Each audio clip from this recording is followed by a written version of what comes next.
This is question number 3 from exercise 12.1, so which is from the chapter linear programming. So first of all, they ask us to find maximize from the objective function subject to constraints. So when they give an objective function, the z value that will consider as objective function. So first of all, I will write given objective function. So what is the objective function means that z whatever they will give that will consider as objective function, that is 5x plus 3y. If you observe this graph, we will get bounded region. Okay, feasible region is bounded region we will get, and again you write constraints also.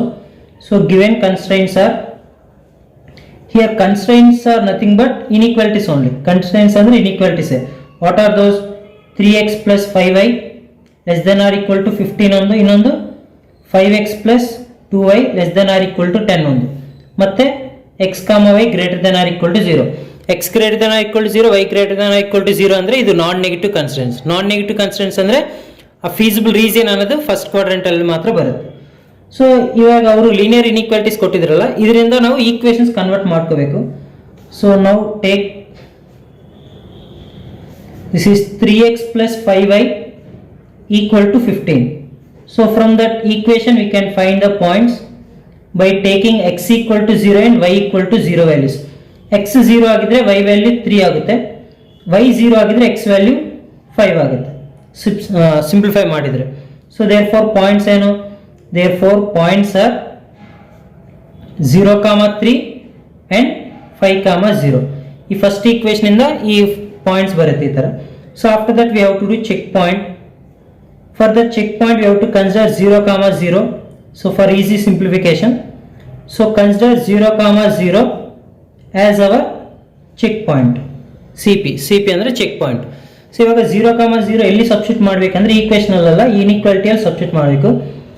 So 3 into 0 plus 5 into 0 less than or equal to 15 ಅಂದ್ರೆ 0 less than or equal to 15. 0 less than or equal to 15 ಅಂದ್ರೆ true ತಾನೆ.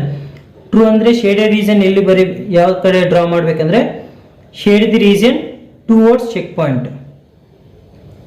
True ಬಂದ್ರೆ opposite to check point. So this is about first inequality. See ಹಂಗೆ second inequality ಕೂಡ ನಾವು ಕಂಡುಹಿಡಬೇಕು shaded region ಯಾವ side ಅಂತ. ಸೆಕೆಂಡ್ ಇನ್ಇಕ್ವಾಲಿಟಿ ಏನು? 5x plus 2y equal to 10 ಅಂತ. ಸೊ ಅದು ಮತ್ತೆ ನಾವು ಈ ಟೇಬಲ್ ಬರ್ಕೊಂಡಿದ್ರೆ x value y value zeros ಮಾಡಿದ್ರೆ ನಮಗೆ ರಿಮೈನಿಂಗ್ ವ್ಯಾಲ್ಯೂಸ್ ಪಾಯಿಂಟ್ಸ್ ಬರುತ್ತೆ. ಸೊ x 0 ಆಗಿದ್ರೆ y 5 ಆಗುತ್ತೆ, ಅದೇ y 0 ಆಗಿದ್ರೆ x 2 ಆಗುತ್ತೆ. ಇವಾಗ ಪಾಯಿಂಟ್ಸ್ ಏನು? therefore points are 0, 5 and 2, 0. 2 points ಬಂದಿದೆ. ಆಮೇಲೆ ಏನು ಮಾಡಬೇಕು? ಚೆಕ್ ಪಾಯಿಂಟ್ ಫೈಂಡ್ ಔಟ್ ಮಾಡಬೇಕು, ಸಬ್ಸ್ಟಿಟ್ಯೂಟ್ ಮಾಡಬೇಕು. So here also will consider 0, 0 as check point. Consider 0, 0 as check point. So ಮತ್ತೆ ಅದೇ ಚೆಕ್ ಪಾಯಿಂಟ್ 0, 0ನ ನಾವು ಇನ್ಇಕ್ವಾಲಿಟಿ ಸೆಕೆಂಡ್ ಈಕ್ವೇಷನ್ ಸಬ್ಸ್ಟಿಟ್ಯೂಟ್ ಮಾಡಬೇಕು. So 5 into 0 plus 2 into 0 less than or equal to 10. So 0 less than or equal to 10. So 0 less than 10 ಅಲ್ವಾ, so it is true. True ಅಂದ್ರೆ ಏನು ಮಾಡಬೇಕು? Shade the region towards check point. Shade the region towards check point. ಅದೇ false ಬಂದರೆ away from the check point ಬರಬೇಕು. So ಈ ಥರ first ನಾವು ಇನ್ಇಕ್ವಾಲಿಟೀಸ್ನ ಈಕ್ವೇಷನ್ಸ್ ಕನ್ವರ್ಟ್ ಮಾಡಿ ಪಾಯಿಂಟ್ಸ್ ಡ್ರಾ ಮಾಡಬೇಕು. As x greater than or equal to 0, y greater than or equal to 0 are non negative constraints ಕೊಟ್ಟಿದ್ದಾರೆ. ನಾನ್ ನೆಗೆಟಿವ್ ಕನ್ಸ್ಟ್ರೆಂಟ್ಸ್ ಅಂದ್ರೆ ಏನು? Region lies in first quadrant only. So therefore region lies in first quadrant. Region lies in first quadrant ಅಂದರೆ feasible region first ಕ್ವಾಡ್ರೆಂಟಲ್ಲೇ ಬರುತ್ತೆ based on these two. Okay, so ಇವಾಗ ಈ points ಮೇಲೆ ನಾವು graph ಬರೆಯೋಣ. ಈಗ ಸೊ ನಾವು ಸಿಂಪಲ್ ಆಗಿ ಗ್ರಾಫ್ ಡ್ರಾ ಮಾಡ್ಬೋದು ಈಸಿಯಾಗಿ. ಎಕ್ಸ್ ಆ್ಯಕ್ಸಿಸ್ ಇದು ಎಕ್ಸ್ ಆ್ಯಕ್ಸಿಸ್ ಮತ್ತು ಅದು ವೈ ಆ್ಯಕ್ಸಿಸ್. ಇಲ್ಲಿ ಪಾಯಿಂಟ್ಸ್ ನಮಗೆ 0, 3, 5 ಸ್ಮಾಲ್ ವ್ಯಾಲ್ಯೂಸ್ ಬಂದಿದೆಯಲ್ಲ, ಸೊ ಅದಕ್ಕೆ ಸ್ಕೇಲ್ ನಾವು ಏನು ತಗೋಬೋದು? On x axis 1 centimetre equal to 1 unit ತಗೋಬೋದು, ಮತ್ತು on y axis 1 centimetre equal to 1 unit ತಗೋಬೋದು. ಸೊ 1 ಯೂನಿಟ್ ತೊಗೊಂಡಿದ್ರೆ ಇದು 1, ಇದು 2, 3, 4, 5 ಈ ಥರ. ಸೊ ಇದರಲ್ಲಿ ಕೂಡ 1, 2, 3, 4, 5 ಈ ಥರ. ಇವಾಗ ನಾವು ಪಾಯಿಂಟ್ ಸಬ್ಸ್ಟಿಟ್ಯೂಟ್ ಮಾಡಬೇಕು. ಇದು 0, ಇದೆ positive x axis, negative x axis, positive y axis, negative y axis. So ಇವಾಗ ನಾವು 0,3 ಫಸ್ಟ್ ಸಬ್ಸ್ಟಿಟ್ಯೂಟ್ ಮಾಡ್ತೀನಿ, ಆಮೇಲೆ 5,0. ಸೊ ಇದೆರಡು ಫಸ್ಟ್ ಈಕ್ವೇಷನಿಂದ ಬರುತ್ತೆ. ಈ ಎರಡು ಜಾಯಿನ್ ಮಾಡಿದರೆ ನಮಗೆ ಒಂದು ಲೈನ್ ಬರುತ್ತೆ. ಸೊ ಇದ್ರ ಲೈನ್ ನೇಮ್ ಕೂಡ ನಾವು ಮೆನ್ಷನ್ ಮಾಡಬೇಕು ಗ್ರಾಫಲ್ಲಿ. ಈ ಲೈನ್ ನೇಮ್ ಅಂದರೆ ಈಕ್ವೇಷನ್ನೇ, ಅದೇನು 3x + 5y = 15. ಇದು ಒಂದು ಲೈನ್, ಫಸ್ಟ್ ಲೈನ್. ಮತ್ತು ಸೆಕೆಂಡ್ ಲೈನ್ ಏನು 0,5 ಮತ್ತು 2,0. ಈಗ ಎರಡು ಜಾಯಿನ್ ಮಾಡಿ ಇನ್ನೊಂದು ಲೈನ್ ಬರೀಬೇಕು, ಡ್ರಾ ಮಾಡಬೇಕು. ಸೊ ಇವಾಗ ಈ ಲೈನ್ ನೇಮ್ ಏನಂದರೆ, ಈ line name 5x + 2y find out ಮಾಡಿದ ಮೇಲೆ ನಾವು ಫಸ್ಟ್ ಚೆಕ್ ಪಾಯಿಂಟ್ ರೀಸನ್ಸ್ ಏನು ಬಂದಿದೆ ಅಂತ ಚೆಕ್ ಮಾಡಬೇಕು. ಚೆಕ್ ಪಾಯಿಂಟ್ ರೀಸನ್ಸ್ ಏನು ಬಂದಿದೆ, ಫಸ್ಟ್ಗೂ true, second also true. True ಅಂದರೆ ಏನು, ಟುವರ್ಡ್ಸ್ ದ ಚೆಕ್ ಪಾಯಿಂಟ್, ಅಂದರೆ this line also shaded region towards check point, ಈ ಲೈನ್ ಕೂಡ ಚೆಕ್ ಪಾಯಿಂಟ್. ಸೊ ಇವಾಗ ಕಾಂಬಿನೇಷನ್ ಆಫ್ 2 ಆರೋ ಮಾರ್ಕ್ಸ್ ಎಲ್ಲಿದೆ ಅಂದರೆ ಇಲ್ಲಿದೆ. ಸೊ ನಮಗೆ ಫೀಸಿಬಲ್ ರೀಸನ್ ಇದಾಗುತ್ತೆ. ಓಕೆನಾ, ಇದು ಫೀಸಿಬಲ್ ರೀಸನ್ ಆಗುತ್ತೆ.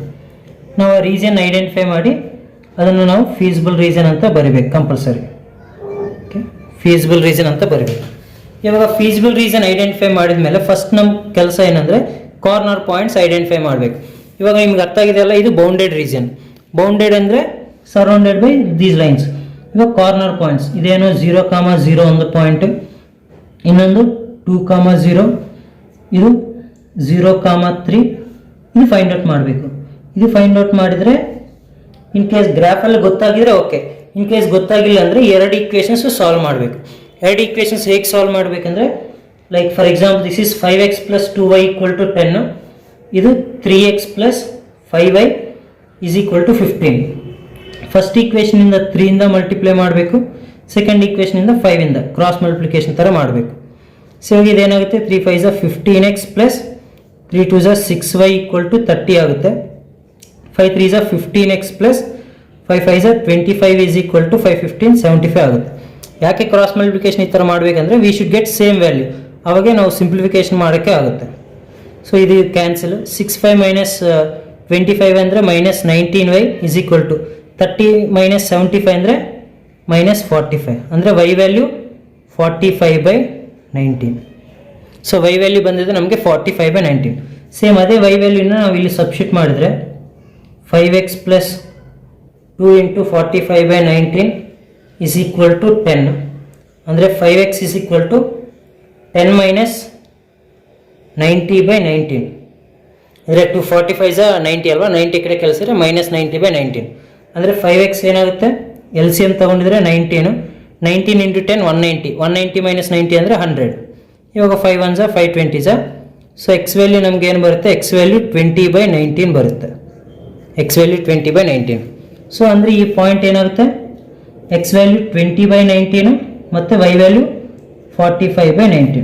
ಸೊ ಈ ಥರ ನಮಗೆ 4 ಪಾಯಿಂಟ್ಸ್ ಬಂದಿದ್ವಲ್ಲ. ಸಿ ಈಗ 4 ಪಾಯಿಂಟ್ಸ್ನ ನಾವು ಯಾವ ಥರ ಬರೀಬೇಕಂದ್ರೆ, ಸೊ ಇದು ನಾವು ಎ ಪಾಯಿಂಟ್ ಇ ಅಂತ, ಪಾಯಿಂಟ್ ಬಿ ಅಂತ, ಇದು ಪಾಯಿಂಟ್ ಸಿ, ಇದು ಪಾಯಿಂಟ್ ಡಿ ಅಂತ ನಾವು ಕನ್ಸಿಡರ್ ಮಾಡಬೇಕು. They are 4. ಓಕೆ, ಸೊ ಇವಾಗ ಗ್ರಾಫ್ ಆಗಿದೆ. ಇವಾಗ ನಮಗೆ ಲಾಸ್ಟ್ ಸೆಷನ್ ಇದೆ. ಆ ಲಾಸ್ಟ್ ಸೆಷನ್ ಏನಂದರೆ corner point. Before that therefore A of 0,0, B of 2,0, C of 20/19, 45/19 and d of 0,3 are corner points. Are corner points for the feasible region. Okay, for the feasible region. ಇವಾಗ feasible corner points ಬಂದ ಮೇಲೆ ಏನು ಮಾಡಬೇಕಂದ್ರೆ ನಾವು corner point table draw ಮಾಡಬೇಕು. Corner point table ಮೇಲೆ ನಮಗೆ ಈಗ ಆನ್ಸರ್ ಡಿಸೈಡ್ ಆಗುತ್ತೆ. ಇದು ಸೀರಿಯಲ್ ನಂಬರ್ ಎಷ್ಟು ಪಾಯಿಂಟ್ಸ್ ಅಂತ, ಇದು ಕಾರ್ನರ್ ಪಾಯಿಂಟ್ಸ್, ಇದು ಆಬ್ಜೆಕ್ಟಿವ್ ಫಂಕ್ಷನ್ z = ಅವ್ರು ಏನು 5x + 3y ಕೊಟ್ಟಿದ್ದಾರೆ. ಇವಾಗ ಕಾರ್ನರ್ ಪಾಯಿಂಟ್ಸ್ ನಾವು ಇಲ್ಲಿ ಸಬ್ಸ್ಟಿಟ್ಯೂಟ್ ಮಾಡಬೇಕು ಒಂದೊಂದು. 0,0, ಇದು 2,0, ಇದು 20/19, 45/19. ಸಿ ಕೆಲವೊಬ್ಬರು ಈ ಥರ ಫ್ರ್ಯಾಕ್ಷನ್ಸ್ ಥರ ಬಂದರೆ ನಾವು ತಪ್ಪು ಮಾಡಿದೇವೋ ಅಂತ ಅನ್ಕೊತಾರೆ. No problem. ಈ ಈಕ್ವೇಷನ್ ಸಿಂಪ್ಲಿಫೈ ಮಾಡಿದ ಮೇಲೆ ನಮಗೆ ಪಾಯಿಂಟ್ಸ್ ಏನು ಬರುತ್ತೆ ಅದೇ, no need to worry. Next 4th point ಏನು, 0,3. ಇವಾಗ ಎಕ್ಸ್ ವೈ ವ್ಯಾಲ್ಯೂ ಅಂತ ಅನ್ಕೋಬೇಕು. ಆಬ್ಜೆಕ್ಟಿವ್ ಫಂಕ್ಷನ್ ಸಬ್ಸ್ಟಿಟ್ಯೂಟ್ ಮಾಡಬೇಕು. ಸೊ ಎಕ್ಸ್ ಪ್ಲೇಸಲ್ಲಿ ವೈ ಪ್ಲೇಸಲ್ಲಿ 0 0 ಸಬ್ಸ್ಟಿಟ್ಯೂಟ್ ಮಾಡಿದ್ರೆ ಇದು 0, ಇದು ಎಕ್ಸ್ ವ್ಯಾಲ್ಯೂ 2 ಆಗಿದ್ರೆ 5 2 is 10. ಈ ಎಕ್ಸ್ ವ್ಯಾಲ್ಯೂ 20 ಆಗಿದ್ರೆ 5 20 100/19 ಪ್ಲಸ್ y ವ್ಯಾಲ್ಯೂ 45 ಆಗಿದ್ರೆ 345 is 135/19. So as denominator equal ಅಲ್ವಾ, so it will be 235/19. Next 0, 3 5 0 0 plus 3 3 is 9. So ಈ ಥರ ನಮಗೆ ವ್ಯಾಲ್ಯೂಸ್ ಬಂದಿದ್ದಾವೆ. ಈ ವ್ಯಾಲ್ಯೂಸ್ ಬಂದ ಮೇಲೆ ಕ್ವಶನ್ ಏನಂತ ಐಡೆಂಟಿಫೈ ಮಾಡಬೇಕು. ಕ್ವಶನ್ ಏನು, they ask to find maximise. Maximise ಅಂದರೆ ಇದರಲ್ಲಿ ಮ್ಯಾಕ್ಸಿಮಮ್ ವ್ಯಾಲ್ಯೂ ಕಂಡುಹಿಡಬೇಕು. ಇದರಲ್ಲಿ ಮ್ಯಾಕ್ಸಿಮಮ್ ವ್ಯಾಲ್ಯೂ ಏನಂದರೆ 235/19. So this is what maximum. So ಈಗ almost problem completed. Boundary region ಅಲ್ಲ, ಬೌಂಡರಿ ರೀಜನ್ ಬಂದ ಮೇಲೆ ನಾವು ಕಾರ್ನರ್ ಪಾಯಿಂಟ್ ಟೇಬಲ್ ಬರೆದಿದ ಮೇಲೆ ಇದರಲ್ಲಿ ಏನು ಮ್ಯಾಕ್ಸಿಮಮ್ ವ್ಯಾಲ್ಯೂ ಬರುತ್ತೋ ಅದೇ maximum. So therefore the maximum value of z, okay, therefore the maximum value of z is ಎಷ್ಟು ಬಂದಿದೆ 235/19 at what point, at 20/19, 45/19. ಈ ತರ ಫೈಂಡ್ ಔಟ್ ಮಾಡಬೇಕು. ಅದೇ ಕ್ವೆಶ್ಚನ್ ಅಲ್ಲಿ ಅವರು ಮಿನಿಮಮ್ ಅಂತ ಕೇಳಿದ್ರೆ therefore minimum value of z is 0 at 0, 0. ಇಷ್ಟೇ ಸಿಂಪಲ್. ಬೌಂಡೆಡ್ ರೀಜನ್ ಅಂದ್ರೆ ನೋಡಿ ಇನ್ನೊಂದ್ಸತಿ ಹೇಳ್ತೀನಿ. ಬೌಂಡೆಡ್ ರೀಜನ್ ಅಂದ್ರೆ ಫಸ್ಟ್ ಆಬ್ಜೆಕ್ಟಿವ್ ಫಂಕ್ಷನ್ ಕನ್ಸ್ಟೆಂಟ್ಸ್ ಬರೀಬೇಕು. ಸೊ ಈಕ್ವೇಷನ್ ಇಂದ ಪಾಯಿಂಟ್ಸ್ ಕಂಡಿಡಬೇಕು. ಪಾಯಿಂಟ್ಸ್ ಇಂದ ಚೆಕ್ ಪಾಯಿಂಟ್ 0 0 ಸಬ್ಸ್ಟಿಟ್ಯೂಟ್ ಮಾಡಿದ್ರೆ ಇನ್ಇಕ್ವಾಲಿಟಿಯಲ್ಲಿ ಟ್ರೂ ಆಫ್ ಫಾಲ್ಸ್ ಬರುತ್ತೆ. ಟ್ರೂ ಅಂದರೆ ಟುವರ್ಡ್ಸ್ ದ ರೀಜನ್, ಕೆಳಗಡೆ ಬಿಲೋ ಆಫ್ ಪ್ಲೇನ್ ಡ್ರಾ ಮಾಡಬೇಕು.